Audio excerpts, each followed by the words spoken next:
Bienvenidas y bienvenidos a Axolitech Podcast, el espacio donde exploraremos la tecnología y sus impactos medioambientales y sociales. Mi nombre es Ignacio Rondini, y si les interesa la tecnología y quieren saber más sobre sus consecuencias en el mundo, están en el lugar adecuado.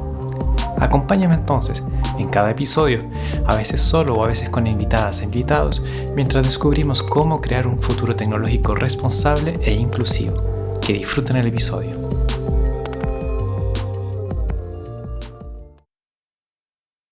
En el episodio de hoy tenemos a Gabriela Arriagada Bruno, que es profesora asistente de Ética de Inteligencia Artificial y Datos de la Universidad Católica de Chile, además de varias otras afiliaciones que las pondremos en la descripción para no tomar tanto tiempo en esta introducción. Y estamos aquí para profundizar sobre los sesgos en los distintos tipos de inteligencia artificial, que es un tema que está muy de boga y que me gustaría profundizar contigo. Así que, Gabriela, primero que todo, muchas gracias por venir y tomarte el tiempo para conversar conmigo. No, gracias por la invitación, Ignacio. Feliz de estar acá, así que vamos a ver qué sale en esta discusión que vamos a tener hoy día. Sí, yo creo que van a salir varias cosas súper interesantes, pero primero que todo, si le preguntase yo a alguna inteligencia artificial, por ejemplo, tipo chatbot, o incluso si llegase a buscar solamente por internet quién eres tú, probablemente me hubiese dado como una introducción como la que hice, como tu nombre, dónde trabajas, lo que has hecho, algunas afiliaciones, quizás el último libro que publicaste, pero quería saber qué cosas crees tú que sería interesante o necesario saber de ti que una inteligencia artificial no podría decir de ti. Interesante. Bueno, como bien sabemos, sobre todo los chatbots funcionan con textos predictivos, en realidad transforman las palabras a números, así que voy a tratar de pensar en cosas que quizás no son información tan disponible y que en realidad pueden reflejar cosas más de mi personalidad o de quién soy. Quizá, muy probablemente, lo que no te pueda decir porque no va a encontrar texto al respecto tiene que ver con que me encantan los gatos, ¿ya? Eso es una cosa importante. Pero además de eso, soy autista, ¿ya? Yo lo trato también en mi libro, pero tampoco hay demasiada información pública sobre cómo eso también ha influenciado mi manera de estudiar e investigar la inteligencia artificial, ¿no? Eso me ha entregado a mí diferentes herramientas, diferentes perspectivas que de hecho me han ayudado también a entender problemas y profundizar áreas que quizás, sobre todo en el tema de los sesgos, han sido un poco invisibilizadas en el debate global, ¿ya? Y quizás lo otro que yo creo que valdría la pena destacar, bueno, yo no soy de Santiago, yo nací en regiones y es relevante porque creo que una de las grandes cuestiones que también me importa, sobre todo en nivel de temas de desarrollo de inteligencia artificial, en particular en Chile, es que no centralicemos nuevamente lo que se está haciendo. Se están haciendo esfuerzos muy importantes en tener, por ejemplo, supercomputadoras en el norte del país, tener algún centro y apoyo, como por ejemplo el primer doctorado en inteligencia artificial que es en Concepción. Entonces, como todos esos esfuerzos yo creo que también son súper importantes para mi trabajo y quizás no es tan obvio y no mucha gente sabe que no soy santiaguina y esta ciudad me es ajena en todos los sentidos.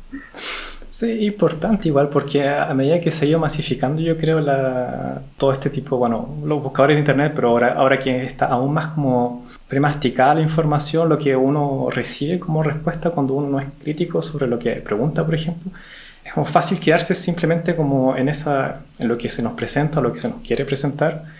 Y todos esos elementos que están quedando como invisibilizados detrás, que forman parte de, bueno, en este caso de ti, pero pueden formar parte de una situación, de lo que se está haciendo en el fondo. Y con eso quería preguntarte, bueno, como ya estamos hablando sobre la inteligencia artificial, sobre los sesgos, en particular la tecnología. Yo, bueno, soy desarrollador, he trabajado en el mundo de la tecnología y a medida que pasaba trabajando en esto me di cuenta realmente que la tecnología no es neutra.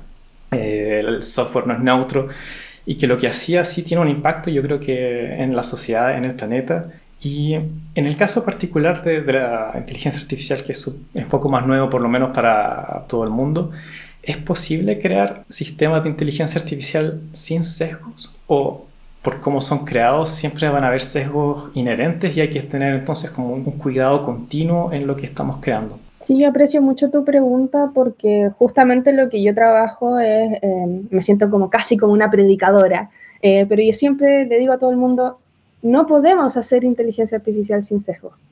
Y uno de los grandes problemas que hemos tenido en un principio, en un inicio, es que cuando hubo un gran boom computacional que nos permitió mayor capacidad de procesamiento de datos, que nos permitió, por ejemplo, generar aprendizajes profundos, que en palabras simples significaron que podíamos tener modelos que antes no podíamos hacer porque no teníamos una capacidad computacional que lo permitiera. Teníamos la matemática, la teoría, pero no teníamos, por así decirlo, lo físico, el hardware, ¿ya? ¿Cierto? Que nos permitiera hacer esto.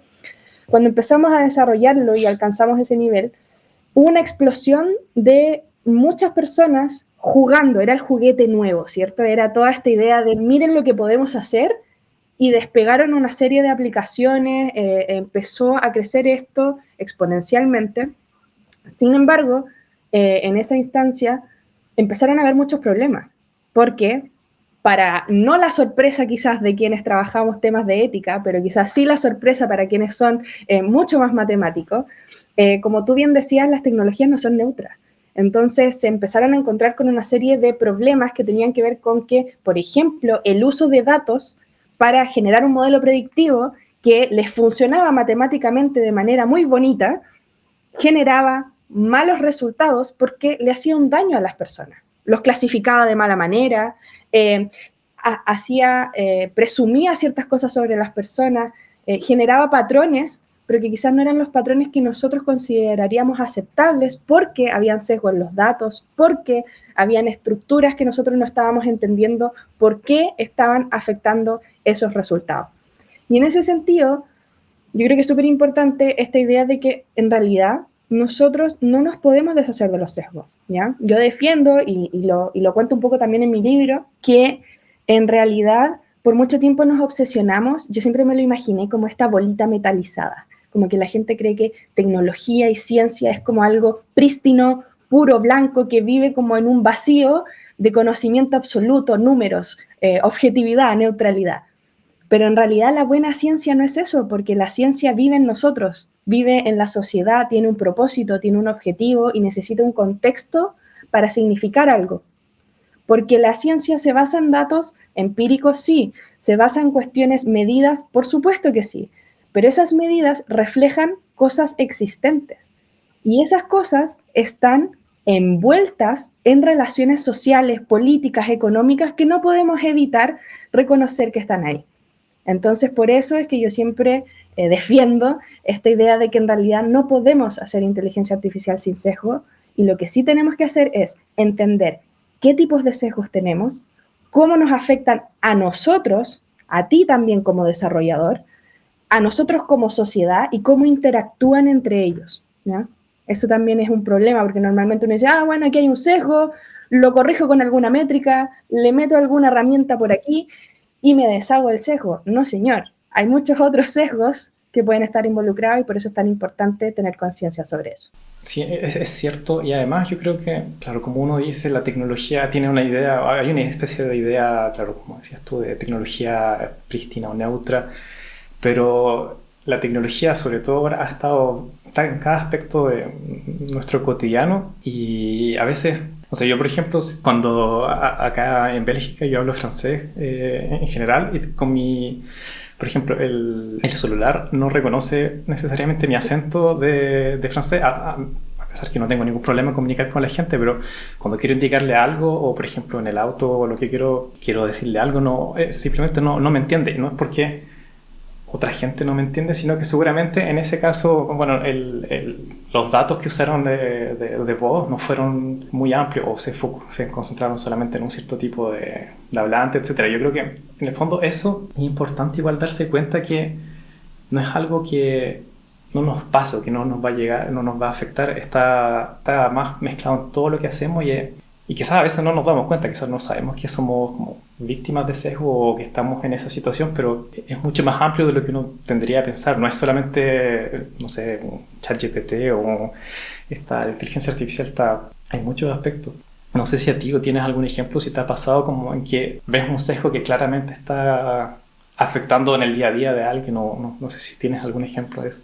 Sí, es interesante ver eso porque yo creo que hay sesgos que tenemos como no en nuestro radar, ¿ya? Yo estuve trabajando en un proyecto piloto donde a mí se me ocurrió yo estaba obsesionada con esta idea de, oye, pero es que los sesgos no podemos aislarlos, están conectados de alguna manera, tu sesgo, mi sesgo, el sesgo de la máquina, etcétera. Y estoy haciendo un proyecto donde hicimos un análisis retrospectivo de cómo una serie de investigadores construyeron un modelo de procesamiento del lenguaje natural, ¿ya?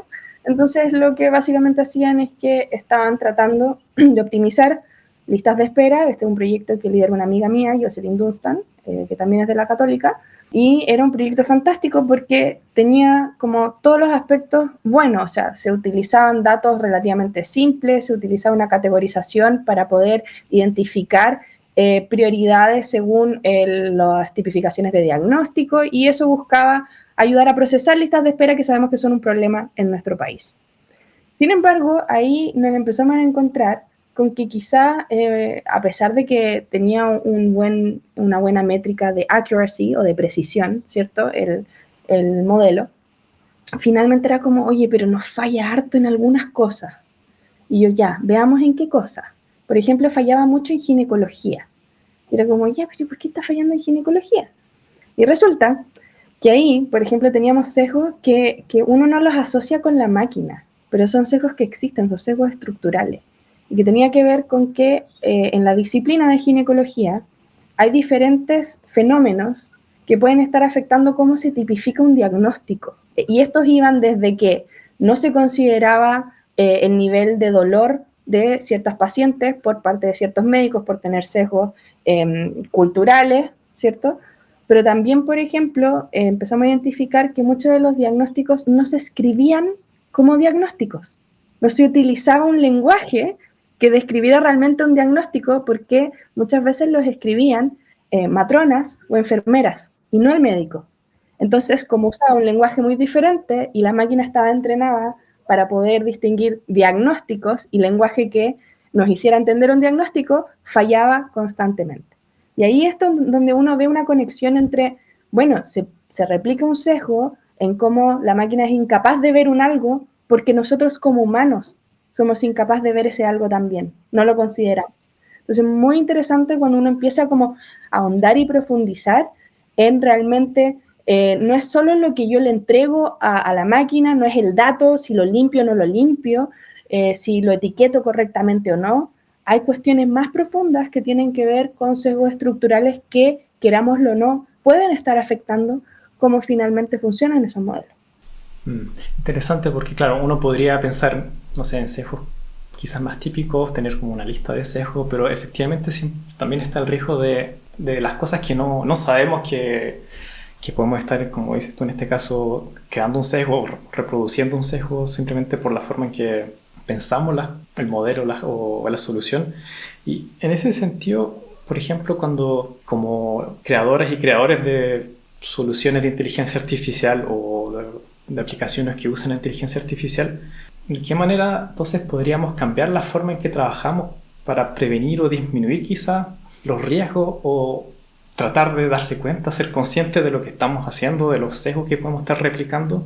Y en el fondo, como creo que lo decía justo antes, como para no estar simplemente diciendo ya, me salió un sesgo en algún lugar y voy a estar, no sé, aplico algún cambio externo o alguna cosa para decir ya traté este sesgo, ahora estoy bien, ¿Cómo, como equipos de trabajo, de desarrollo, podemos como incorporar una visión más ética desde el comienzo, me imagino, de la solución? Sí, yo creo que el cambio que se está haciendo ahora, y al menos el cambio que yo activamente intento aportar con mi granito de arena, es que justamente en pregrado se está trabajando mucho el incluir consideraciones éticas, no solo el curso, y bueno, sí, viene de cerca la recomendación, yo hago un curso sobre ética en ciencia de datos, ética en inteligencia artificial, pero también junto con mis colegas, por ejemplo, cuando llegan los estudiantes en primer año y tienen que tomar introducción a la programación, no hablan solamente del código y cómo programar.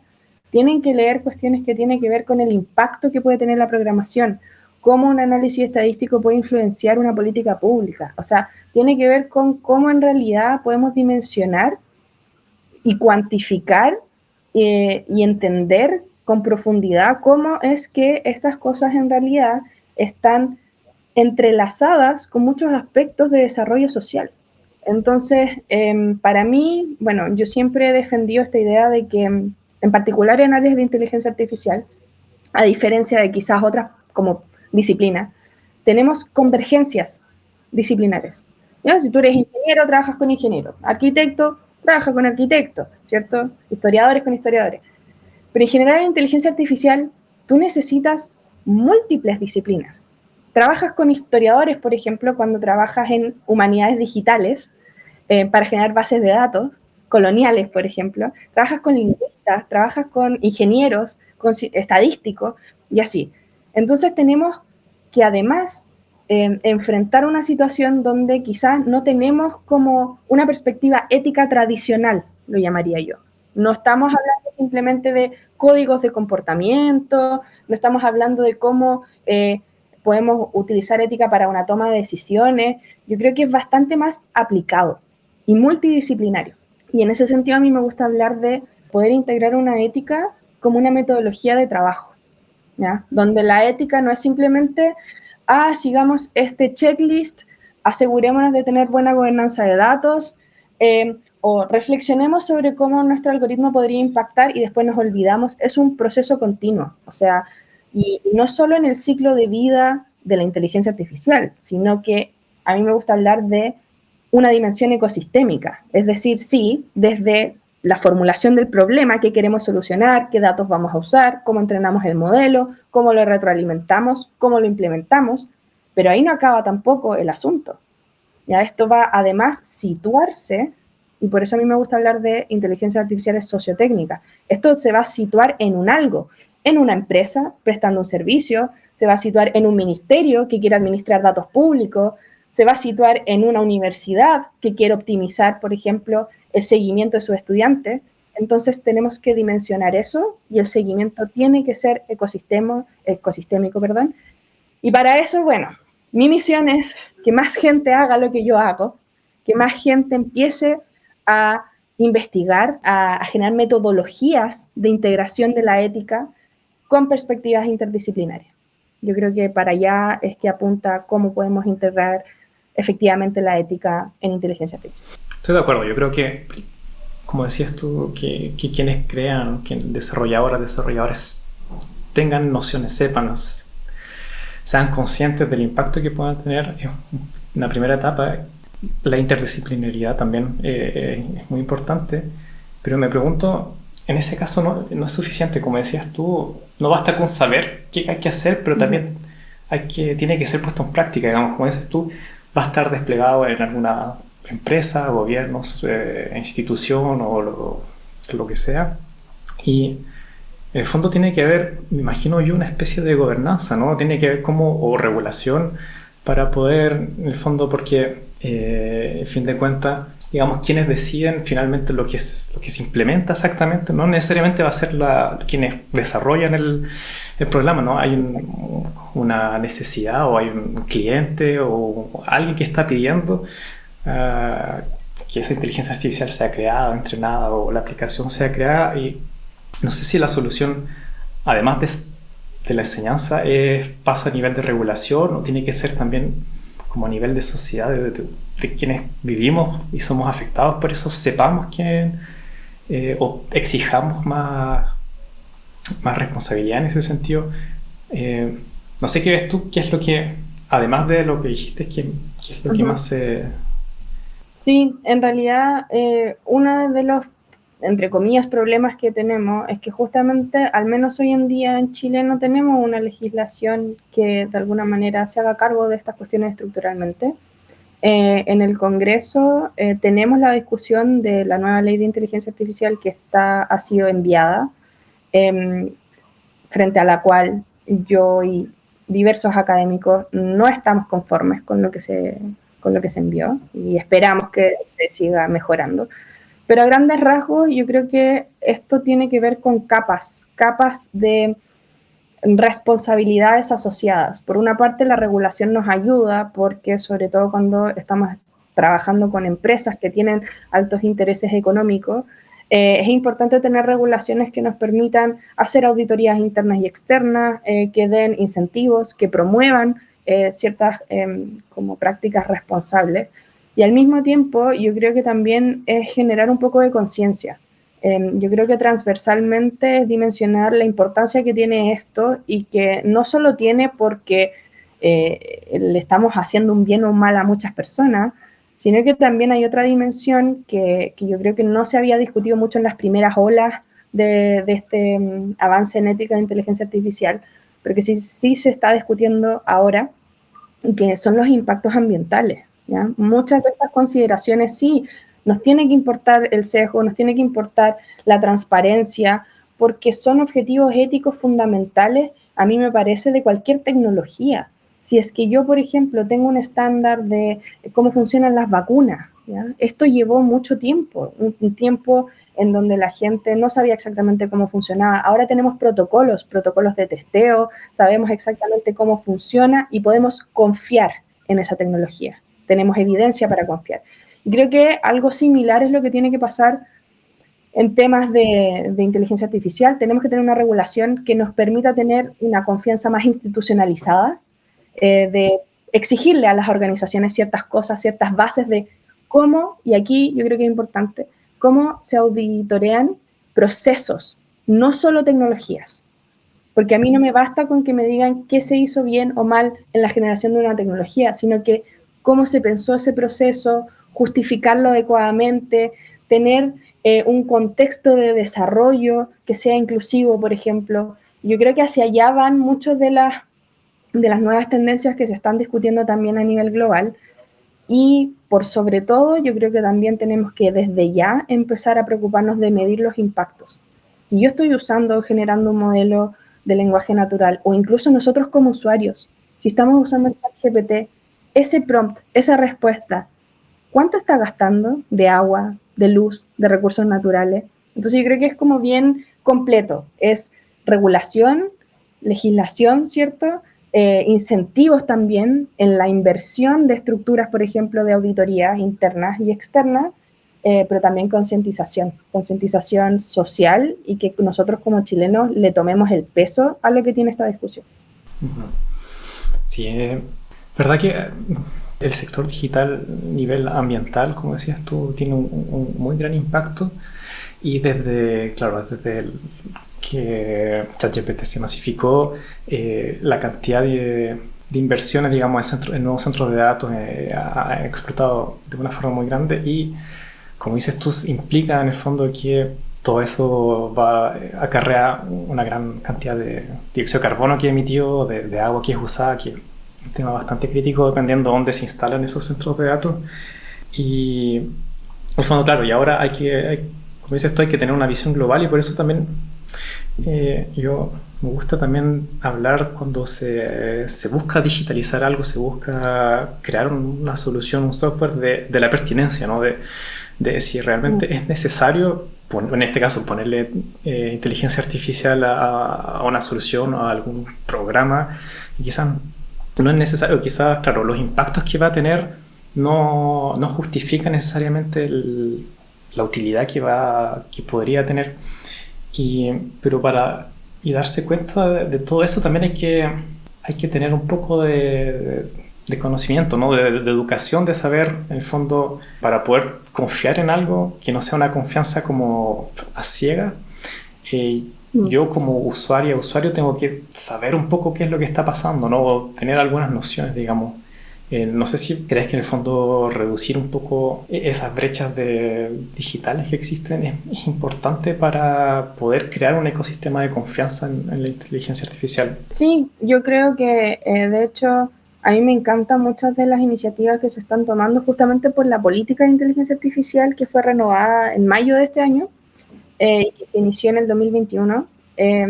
Y muchas de estas cosas están destinadas también a formalizar conocimientos y acercar conocimientos a la población general.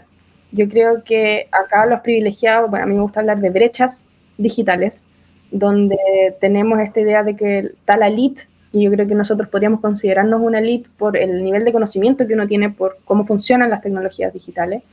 Y luego tenemos en el medio diferentes niveles de acceso, de comprensión y por lo tanto de beneficio, o sea, cómo realmente las personas se pueden beneficiar directa e indirectamente, consciente e inconscientemente del uso de esas tecnologías. Y luego ya tenemos a los analfabetos digitales, y que lamentablemente son gran parte de la población. Muchas veces se cree que es simplemente gente, personas mayores, ¿cierto?, que quizás no se criaron con la tecnología, pero también hay mucha gente joven que es analfabeta digital en muchos sentidos, y justamente porque nacen y conviven con las tecnologías digitales desde muy jóvenes, no tienen una perspectiva crítica. Entonces, claro, ¿en qué sentido no son analfabetos? La pueden adoptar como parte de su día a día, pueden utilizarla intuitivamente, ¿cierto? Pero eso no significa que sepan utilizarla bien.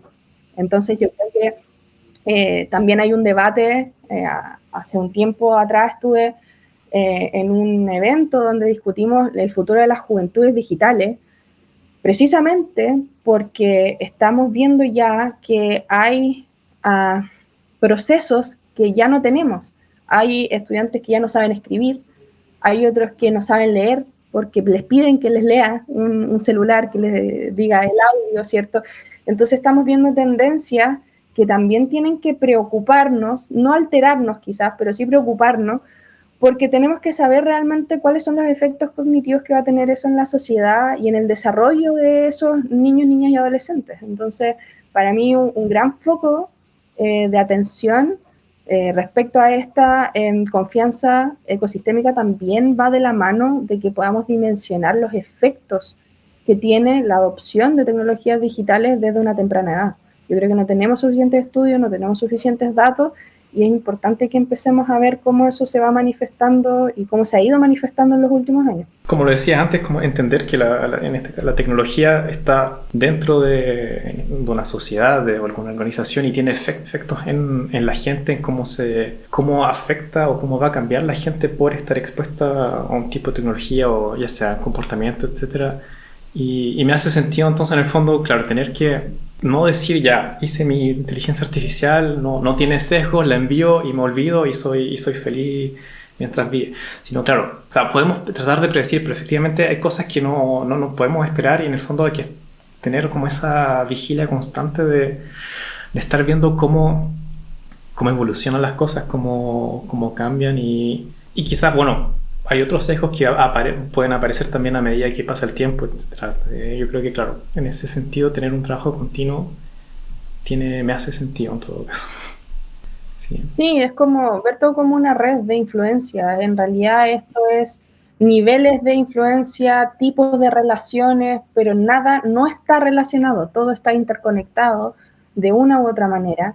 Y cuando uno es capaz de dimensionar cómo me afecta esto a mí, cómo estoy haciendo que esto afecte a otros, empieza uno también a entender, y a mí esto es lo que me encanta del fenómeno que estamos viviendo en la inteligencia artificial. Es que yo creo que muchas personas están en lo correcto, que de repente nos estamos adelantando demasiado, tenemos que tener pausas críticas, deberíamos poner en cuestión y ser un poco más escépticos con muchas de las cosas que hacemos, por supuesto que sí, pero al mismo tiempo yo creo que nos está ofreciendo una oportunidad muy bonita, y que es volver a ponernos en el centro. Para poder entender la inteligencia artificial y cómo entrenarla bien, necesariamente tenemos que entender qué queremos nosotros, cuál es la dinámica humana que esperamos y que deseamos replicar a través de una automatización. Entonces yo creo que muchas veces no estamos dimensionando lo profundo de la reflexión que necesitamos para hacer buena inteligencia artificial.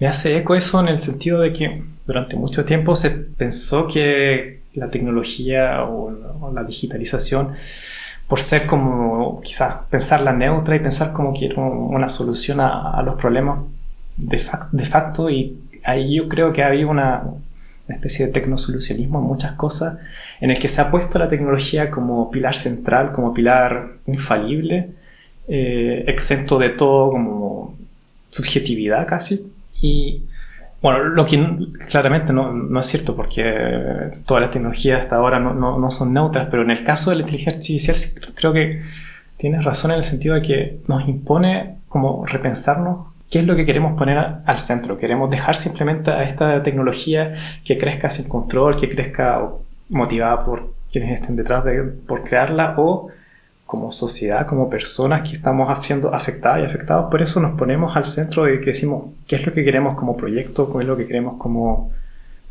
tecnología en el fondo, qué rol le queremos dar a la tecnología. Es que yo además creo que hay premisas que se entienden de manera errónea respecto a la inteligencia artificial, porque muchas veces uno busca, bueno, sabemos que no tenemos una definición canónica de inteligencia artificial, partiendo por eso, porque yo creo que es un pésimo término.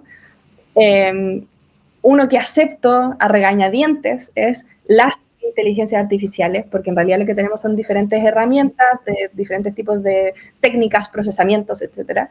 Pero lo que yo creo que es relevante también entender es que estas inteligencias artificiales tenemos evidencia suficiente para saber que esa definición que se usa mucho, que es como simular comportamientos humanos o imitar ciertos como conocimientos o aprendizajes humanos, es bien paupérrima y yo diría que hasta inválida, porque cuando vemos que una inteligencia artificial que tiene que procesar imágenes y esperamos que nos ayude a detectar mejor un cáncer, y vemos que tiene un 100% de eficacia, casi un 100%, ¡oh, qué maravillosa esta inteligencia artificial!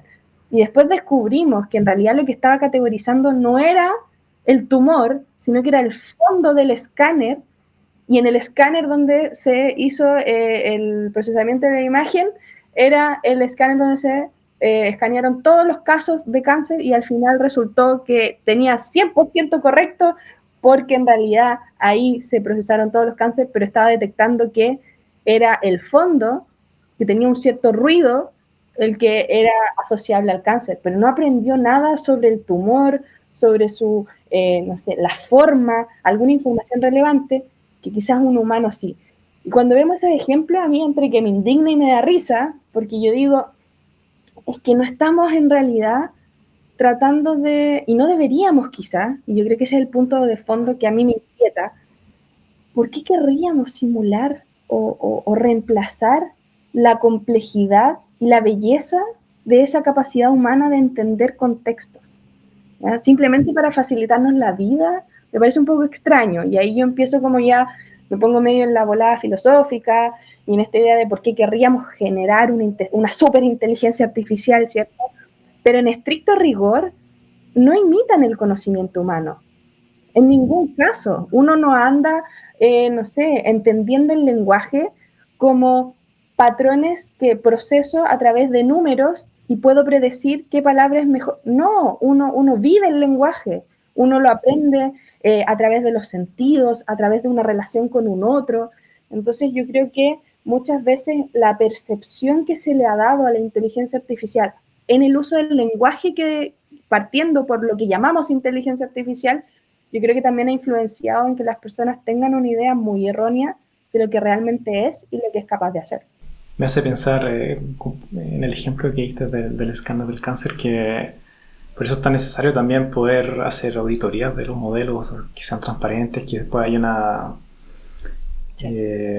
responsabilidad de quienes crean, de poder en el fondo saber por cómo está generando ese tipo de resultados, cómo lo está haciendo, para poder en el fondo explicar, porque claro, si se llegase a usar un sistema así, no sé, en un hospital realmente para automatizar decisiones, implicaría muchas cosas, y en el fondo, claro, ¿y quién es responsable? Tiene que haber también una transparencia de cómo está funcionando, y no que sean como cajas negras de entender.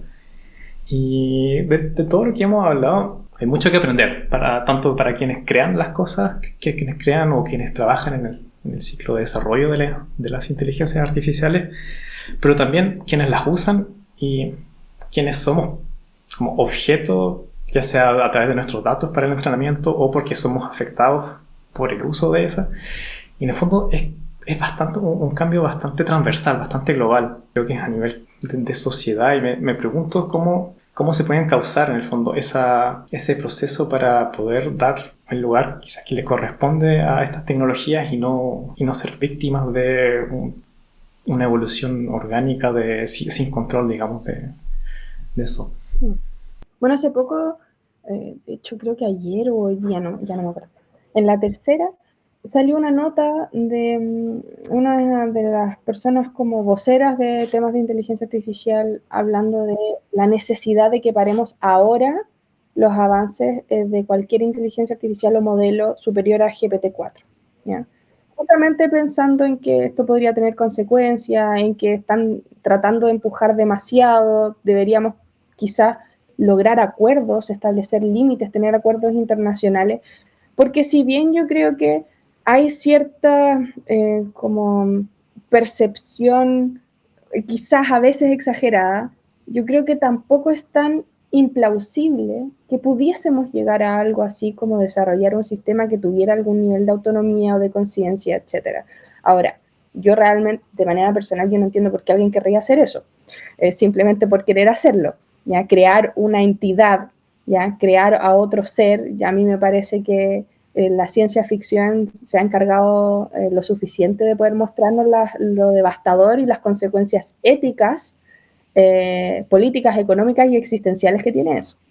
Pero aparte de ese debate quizás un poco más exagerado, sí, a mí lo que me interesa es esta perspectiva que yo creo que está resonando en varias partes, ¿ya? En Latinoamérica, por ejemplo, dentro del Centro Nacional de Inteligencia Artificial, he podido, siendo parte de he podido también ver cómo se están moviendo organizaciones sin fines de lucro, gobiernos, institutos de investigación, ciertos centros de tecnología, con un fin común, que es llegar a esos acuerdos, hasta dónde queremos llegar, qué límites queremos poner, cómo vemos que esto está afectando a nuestra población, una vulnerabilidad que además es propia del sur global. Sabemos que muchas de estas tecnologías se generan transversalmente en el norte global, con legislaciones del norte global y que tienen los intereses propios de esa población y de alguna manera nosotros nos estamos desde acá discutiendo y empoderando en cómo esto nos afecta también a nosotros. Entonces yo creo que desde mi perspectiva es necesario y hasta cierto punto podría llegar a ser suficiente por un periodo de tiempo el que pudiésemos llegar a acuerdos internacionales, ¿ya? Esto es extremadamente difícil, yo creo que sí se puede, por ejemplo, dentro de Latinoamérica, que tengamos nuestros propios acuerdos dentro de la Unión Europea, que la Unión Europea después se junte con lo que se habla acá o en Estados Unidos. Tenemos potencias como China que muy probablemente no sé si van a querer establecer ciertos acuerdos internacionales, podrían no querer hacerlo o podrían no hacerlo en su completitud, pero sí hemos visto algunas acciones de buena fe, por así decirlo, en donde ellos desarrollaron una legislación propia, o ciertas directrices propias, y que conversan bastante con lo que se está haciendo en Estados Unidos y en la Unión Europea, ¿cierto? Y yo creo que esto siempre se hace la comparación con las armas nucleares, ¿cierto? Porque es una tecnología de alto riesgo, y alto riesgo, impacto que traspasa barreras políticas, ¿cierto? Y geográficas. Y creo que la inteligencia artificial tiene en su potencialidad esa misma capacidad. Y en ese sentido yo creo que va a ser necesario que le tengamos el respeto que merece para poder llegar a dimensionar esos posibles impactos y llegar a esos acuerdos que yo creo que van a ser muy, muy, muy necesarios. Y hablando de esos acuerdos futuros, o pensando más hacia el futuro, quizás a corto plazo, ¿cuál crees que es el desafío más importante de la inteligencia artificial? Es una excelente pregunta, porque estamos terminando de escribir un libro con unos colegas y en el último capítulo justamente nos estamos preguntando, ok, ¿cómo vemos que esto va a ir evolucionando en los próximos 10 años, 5 años, ¿cierto? Probablemente nos equivoquemos rotundamente, quizás va a salir algo inesperado que nadie tenía en sus planes, quizás se va a detener todo esto. Es bien incierto, precisamente porque yo creo que hay muchas cosas moviéndose al mismo tiempo, pero yo creo que una de las cuestiones que necesita tener mayor relevancia, que es imperante que nosotros nos hagamos cargo, yo creo que refleja lo que hemos conversado acá. primero que logremos tener una regulación o legislación robusta a nivel global, que conversen unas con otras, que establezcamos acuerdos que nos permitan al menos, si es que no generar una pausa crítica, al menos ya tener estándares de transparencia de procesos, ya tener estándares de cómo nos estamos entregando datos unos con otros, con qué fines, ¿cierto? Y tener algo así como un acuerdo exploratorio, ¿cierto? Es como, ok, si la decisión es que en realidad por razones políticas, económicas, sabemos que estas empresas van a seguir avanzando, sabemos que ciertos gobiernos van a querer seguir poniendo dinero en los avances científicos relacionados con inteligencia artificial, bueno, entonces al menos tengamos mínimos comunes. Yo creo que eso es lo más importante en este momento, porque eso además va a necesitar una infraestructura de recursos humanos y recursos tecnológicos que estén acoplados con estas dimensiones de desarrollo ético que hemos estado hablando. O sea, si tenemos una regulación que requiere que para que un modelo de inteligencia artificial o datos que vengan de Europa o de Estados Unidos entren a Chile, bueno, que pasen por los criterios que nosotros también consideramos que son necesarios. ¿Qué tipos de datos? La transparencia de cómo se recogieron esos datos, cómo se van a usar, el costo que tienen, etcétera. Yo creo que eso nos va, de alguna manera, a empujar a que esos requisitos ya se vuelvan parte de la cotidianeidad del desarrollo y la adopción de inteligencia artificial que se cree en nuestro país, pero que también se importe desde fuera. Uh-huh. Volviendo más al día a día ahora, esperando que todos estos acuerdos, estos mínimos se logren y que podamos construir un marco para el desarrollo y el uso. Yo, por ejemplo, mañana estoy usando un ChatGPT o lo que sea, le hago una pregunta o le pido que haga algún texto sobre algo. ¿Cómo yo mañana puedo darme cuenta cómo puedo darme cuenta de los sesgos que tengo, de los sesgos que me puede estar presentando esa información y cómo evitar en el fondo que yo como utilizador o utilizadora siga replicando mis sesgos o los sesgos que me está presentando esa inteligencia artificial? Eso es súper difícil y es algo que también ha sido un desafío en filosofía, en metaética, cuando uno habla de estos como sesgos inherentes que uno es incapaz de procesar o reconocer que tiene. Muchas veces tenemos sesgos y ni siquiera nos damos cuenta. Yo creo que la manera práctica más fácil de reconocer los sesgos es la variabilidad y la exposición a diferentes tipos de información y procesamientos cognitivos. ¿A qué me refiero con esto? En palabras simples, juntarse con otra gente. Estar expuesto a otros puntos de vista, claro. Puede sonar trivial, puede sonar como, ya, pero bueno, pero reflexionemos. En el día a día, considerando el abuso de redes sociales existente, el abuso de excesiva personalización a través de algoritmos de recomendación, ¿cuántas veces yo activamente busco información paralela? ¿Cuántas veces yo me pregunto por qué estoy viendo lo que estoy viendo?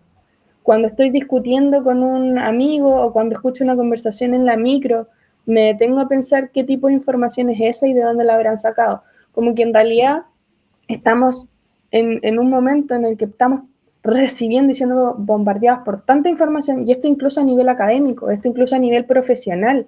O sea, te llegan una serie de informaciones, haz esto, que perdemos el sentido de poder contextualizar las cuestiones que estamos haciendo.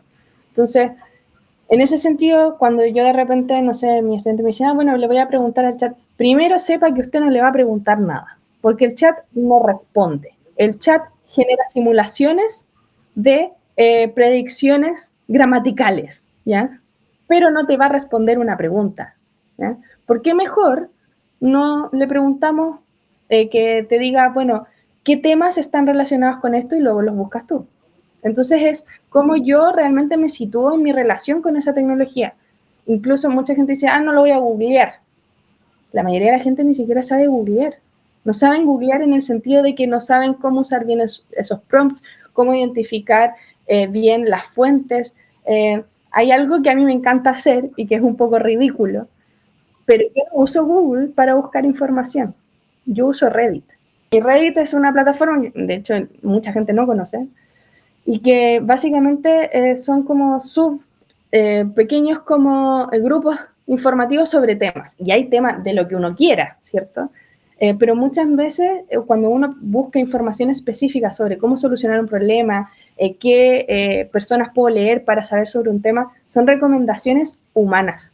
Es personas que se han leído esa información, es personas que han tenido el mismo problema. Entonces es como un gran foro mundial donde yo puedo recurrir a la experiencia de un otro. Y eso es lo que yo creo que es importante simular cuando uno está interactuando y de alguna manera lidiando con esta excesiva información. Ponerse en contacto con un otro que haya experimentado el opuesto, algo similar, algo paralelo, porque esa es la experiencia que realmente enriquece el hecho de que yo diga, estoy entendiendo esto bien, me cuestioné lo que me tenía que cuestionar o no, porque la tecnología no lo va a hacer por uno. Interesante eso de, claro, en el fondo, no quedarse con la primera información que se nos envía y cambiar quizás, como lo haces tú, la forma en que uno usa, en el fondo, esa herramienta para obtener un resultado que va a ser, claro, como en tu caso, que si uno pregunta en vez de la respuesta a algo que sea, como decía, como temas de interés para investigar, para sacar más recursos. En el fondo es como un llamado también a cambiar cómo uno usa esas herramientas, ¿no? Y que quizás lo más fácil o lo más cómodo es simplemente escribir para que encontrar la respuesta masticada, ya lista y hecha, que entre a mi cerebro. Pero claro, en ese caso no hay ningún filtro, no hay ningún aspecto crítico, y si hay sesgo lo voy a estar incorporando en el fondo porque no puse ningún filtro, ninguna barrera, ningún esfuerzo de buscar. Y quizás para ir terminando, una pregunta con un poco más de interés personal, pero para quienes trabajan en el sector digital, ya sea, bueno, creando software, tecnología o desarrollando sistemas de inteligencia artificial, ¿cuál crees que debe ser el primer cambio, la primera acción que habría que implementar? Yo, por ejemplo, mañana voy, abro mi PC y quiero cambiar, digamos, quiero ser más consciente o tener más conciencia. ¿Qué crees tú que es la primera cosa que hay que hacer o cambiar como trabajador o trabajadora del sector digital? Yo diría que serían dos cosas. Una es saber que no saben lo que no saben. Y la otra es que, no sé exactamente cómo explicarlo, pero es el hecho de que sepan que tienen una deformación profesional. Sé que suena tosco el término, pero es un término técnico, ¿ya?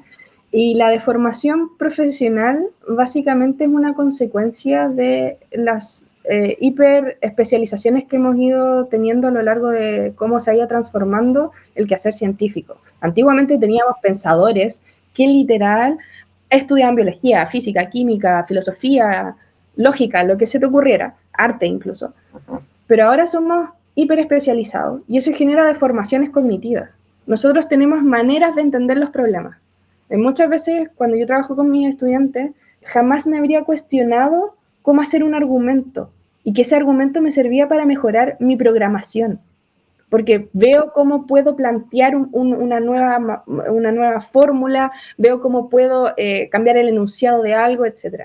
Entonces, para mí es estar conscientes de esas deformaciones profesionales y si no están en un ámbito que sea ampliamente interdisciplinario, expandan eso, ¿ya? Y esto va desde leer, es súper trivial quizás el consejo que voy a dar, pero va desde leer libros de ciencia popular, ¿ya? Que te muestran cómo se están viviendo ciertas transformaciones digitales en otras áreas, el poder escuchar podcasts también donde hay gente que te dice, oye, pon atención a esto. ¿Por qué? Porque es algo accesible, es algo simple de hacer y quizás no te va a tomar tanto tiempo, pero va a empezar a abrir una percepción cognitiva diferente. Y eso es lo que genera cambios a largo plazo. Porque no saco nada yo con decirle a alguien que vaya y se tome un curso de capacitación de razonamiento ético, de evaluación de algoritmos, de auditoría, de cómo generar mejores software, si todavía no ha abierto su mente a ese estado de autocomprensión de yo estoy profesionalmente deformado, y es un proceso muy bonito porque uno identifica qué es lo que no sabe y probablemente algo que no sabía que no sabía. Entonces mi recomendación sería primero empezar por ahí. Muy buen consejo, creo que es bastante simple de hacerlo, quizás no sea fácil en un principio ponerse en una situación, hay que aceptar que uno, claro, no sabe lo que no sabe y estar dispuesto en el fondo a aprender y a explorar cosas que quizás vayan a veces un poco en contra de lo que uno está acostumbrado a pensar o a creer, pero de todo lo que hemos discutido creo que es en el fondo el primer paso para tratar de dejar de reproducir los sesgos a los que somos expuestos o los que tenemos nosotros mismos. Así que, Gabriela, muchas gracias por la entrevista, por la conversación. Fue muy interesante. Sí. No sé si quieres agregar algo más o algo que te gustaría, algún mensaje final. Bueno, en realidad yo creo que invito a todas las personas que nos están escuchando a eso, a que conversemos más, ¿ya? Que no consumamos tanto contenido, que me gustó que esto fue una conversación, que fluimos con los temas, porque acá no se trata de simplemente procesar información, ¿cierto? Nosotros no somos las máquinas, nosotros no vamos a simplemente tomar inputs y sacar outputs. Yo creo que lo importante acá es que nosotros volvamos a revivir los contextos en los que vivimos, la importancia que tiene que tú tuviste una infancia diferente a la mía, en que tú estudiaste algo diferente a lo mío, y que eso nos sitúa con ciertas ventajas y desventajas respecto a la interacción que vamos a tener con las nuevas tecnologías. Entonces yo creo que estamos en una situación que además, irónicamente, las tecnologías nos permiten acercarnos más, pero depende de nosotros también cómo transformamos esa cercanía digital en una cercanía humana. Entonces yo creo que los dejo completamente invitados e invitadas a que empecemos a hacer esas reflexiones, y bueno, yo siempre estoy disponible si quieren un día conversar, si quieren contactarme, si quieren mostrarme algo, también me encuentran en mis redes sociales. Perfecto, y las vamos a poner si quieres en la descripción para que te puedan hacer preguntas. Muchas gracias y muchas gracias por la conversación, muy, muy interesante. Gracias, que estén bien. Espero que les haya gustado esta conversación tanto como a mí. Si quieren seguir descubriendo sobre cómo la tecnología afecta y puede mejorar nuestro mundo, no dejen de suscribirse a la emisión, dejar un comentario o compartir el episodio.